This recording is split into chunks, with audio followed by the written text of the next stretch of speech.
Hello, good morning everyone. So nandito po tayo guys sa sumada sa 2D at 3D Lotto. So ito po guys ay 2D Lotto. So ang lumabas po ng mga pitsa sa is, ayan. So ito po yung lumabas ng pitsa sa is, pitsa 7, pitsa 8 at yung pitsa 9. So ang sumada po natin guys, ito pong nasa hiwalay or nasa bilog.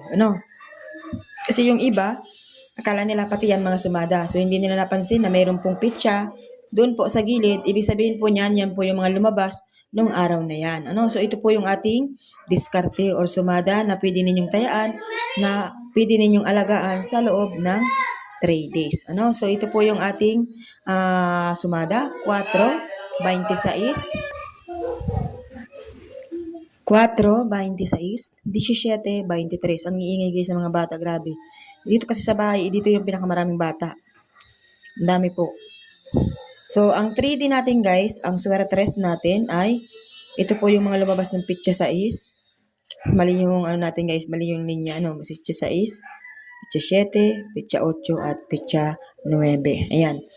So, ang sumada natin guys, ito pong nasa, natin, so 6, 7, 0, 2, 9, at 5. So, ibig sabihin, pwede nyo po yung guys i-rumble or pwede nyo tayan ng 6, 7, 0, 2, 9, 5 or 6, 7, 2, 672 or 095. Pwede naman guys ng 029 or 025. So, rumble guys. So, tayaan nyo po.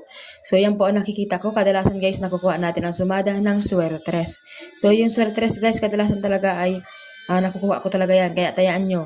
So, nung nakaraan, paulit-ulit kong mga post or sumada, lagi po talaga siya guys nakukuha. Kaya dapat tayaan at alagaan. So, 3 days po ang pagtaya kasi nga po, every 3 days po ako nag-update ng 2D at 3D Lotto.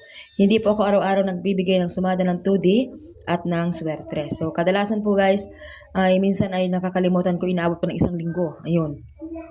So, kung guys, kung walang nagpi-PM sa akin na kailan ako mag-update, so yun, naaalala ko na, oo nga pala, nakalimutan ko mag-update ng 2D at 3D. So, pasensya na kayo guys. Ganun talaga, nakapokus ako sa STL. So, STL po, nagpapataya kasi ako guys ng STL ng weteng. So, nakapokus ako sa pagpapataya sa online. Ayan, so, kaya sa mga nais pong tumaya online, pwedeng-pwede po kayong mag-PM sa akin dahil, so, ayan na nga guys. Tayo po ay napuputol-putol gawa ng Diyos ko, ang ingay naman talaga dito sa bahay. Hindi tayo makapag-concentrate. Isa pa to sa mga dahilan kung bakit tayo ay hindi makapag-update kapag minsan ay maraming tao dito sa bahay at maraming mga may ingay. So, ganun, nahihirapan tayo magbigay ng mga sumada. So, ayan guys, maraming salamat po and God bless po sa inyong lahat.